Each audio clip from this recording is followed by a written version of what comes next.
The Jersey Devil, Bigfoot, Richard Nixon. The existence of these elusive creatures has been the topic of debate for over 2,000 years. However, none is more controversial, more well-known, than the legend of Alfred University's very own Crowman. My name is Dr. Dick Durango, PhD. I am a cryptid specialist at Alfred University. More importantly, I am the founding and sole member of the Alfred University Crowman fan club. My name is Mark Candelas, and I am studying different ornithologies. I'm looking at different types of birds in the area, along with the environmental impact that they have on such an area. Crowman. Who is he? Now that is an important question. Crowman is half man, half crow, or half crow, half man. And he is specific to Alfred University, the region. You ask yourself, you go to Antarctica, why aren't there any crows in Antarctica, but there are crows in Alfred? Well, I think that can be answered by saying, where is there a crowman? There's not a crowman in Antarctica, but there is a crowman in Alfred University, and that's what we've got going on right now. So we believe that the crowman currently resides behind the buildings Oppenheim and the 4th Street Apartments, that wooded area kind of in what we refer to as the ass of Alfred, the back of Alfred. About 5 or 6 of our eyewitness accounts, out of the 8 eyewitness accounts that we've had of the crowman, all spot him in the Oppenheim area, in those woods, in the ass of Alfred. In the ass of Alfred. One of the things you want to look at when finding factual evidence is the environment that surrounds these birds. What you'll actually see is the button bush, and that's a tree that's specific to this area, where it does house many nests for certain birds. Crows is not one of those birds or the species that is a part of that migration when they come up north.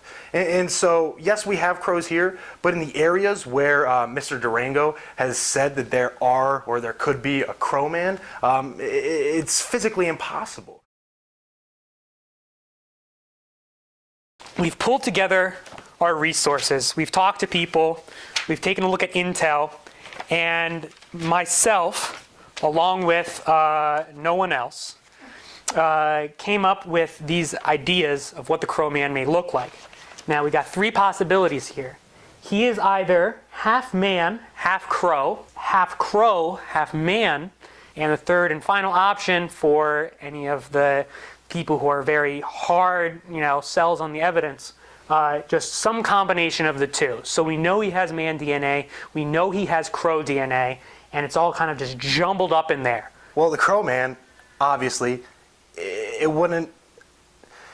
Nature doesn't allow for such a genetic combination. When people bring the crowman to my attention, I have to scoff. Please. It just doesn't make sense through the theory of evolution and bird genetics for something like that to occur naturally. If, say, you believe in aliens or something like that, okay, great. Have your argument.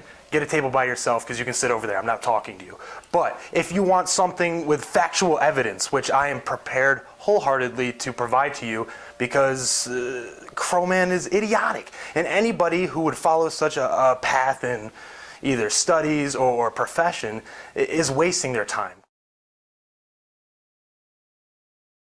Look, we don't know exactly how the crowman became the crowman. That's science, it's not always right. We have all of these thoughts and theories that we had to put together, and that's what we work on. Now, the earliest appearance of crowman that we have on record was in 1969. Now, that was the year of peace and love in America. Bands like Simon and Garfunkel and Nickelback were topping the charts. Now, in Alfred University, there was a man by the name of John Swanson. Now, John Swanson was a sophomore at the time. He was walking behind the woods of Oppenheim, and he heard a big kind of like a fluttering noise, kind of like a flock of birds, crows, believe it or not. and he pulls back the branches of this bush, and he peeks into this clearing. He sees about 6 or 7 crows all kind of marching around in a circle, almost like a drum line. And they're circling this stump, this kind of like tree stump in the middle of this clearing. And inside that tree stump is a black feather, a single black feather. And all of a sudden, as they're kind of marching around, they start to sing. Conmigo no hay aquello de no canta una canción. And as the song is being sung, the feather starts to transform, and it almost begins to morph, if you will. It begins to look different than it did before. It does not look the same because it changed. The feather starts to kind of wobble and wibble and squibble and squabble, and all of a sudden, you have what I can only imagine is the Crowman. You get it? Now, granted, this John character was on a combination of peyote, LSD, and ecstasy all at the same time.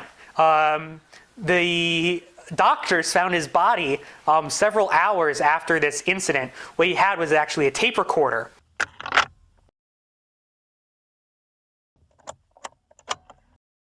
Oh, guys, there's crows and they're dancing. Oh, man, there's this. It's a Crowman! It's a Crowman on the stump and it's transformed! Ah! And that's all they had to go off of. And he was found dead. And they were like, how'd this guy die? And the doctors said that it was because of the peyote and the LSD and the ecstasy and the copious amounts of other drugs that were in his bloodstream. But the truth of the situation was they killed him because he knew. You get it? They killed him because they knew that he knew who the Crowman was, what the Crowman was. If it is a thing at all, which it is.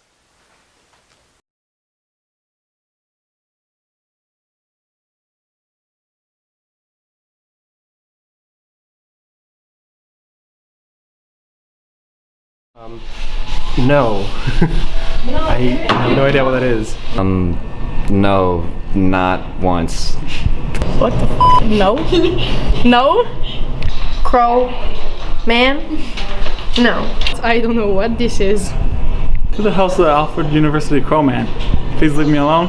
The more and more people I talk to, the more people say that they don't know about the Crowman. They don't know that there is a Crowman. And that just goes to show the amount of terror that he's inflicted in people. He's inflicted this fear into the residents of Alfred University. And he doesn't do it by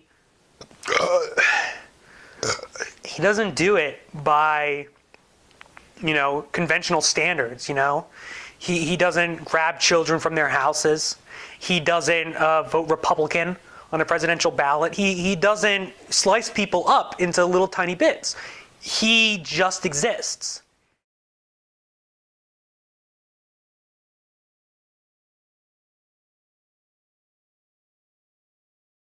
The Crowman doesn't really do anything. The Crowman doesn't hurt you, he doesn't harm you, he doesn't go out of his way to make you feel uncomfortable, but he just does. All right? He's weird. He looks different than you and me. He just kind of hangs out there and you're like, ugh, get out of here. You know what I mean? I'm not one to ask for the government's involvement, to ask for, the federal government's involvement. I'm a Republican. That's what I stand for. That's what I vote for.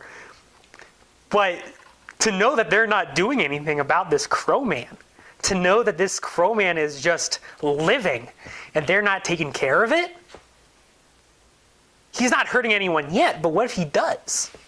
He's shown no evidence in the very little evidence that we have to give anyone the idea that he would ever hurt anybody. But I know, and the people of Alfred know, he's a f***ing maniac. I don't know if I'm the first interview you've had so far. Probably go to that hot shot, what's his name? Dick Durango. Yeah, he's a real nutcase. If you're going to talk to him about it, you might as well throw out all your footage. There's actually another professor at this university. His name's Mark Candelas. best buddy in the whole world. I love him so much. Unconditional love. We have a great relationship, the two of us. I've sat through way too many drunk conversations with this asshole, and I try to restrain myself from how stupid and incomprehensible some of the things he says are. He absolutely, he studies bird law, he knows about birds, and he can tell you himself that, you know, the Crowman exists. He agrees with me 100%. What I think a lot of his mishaps in this idea that he comes up with comes from a little bit too much snow in the winter, but I think it's ludicrous. And he's such a nice guy, too. He's terrific. He's never said one bad thing about me.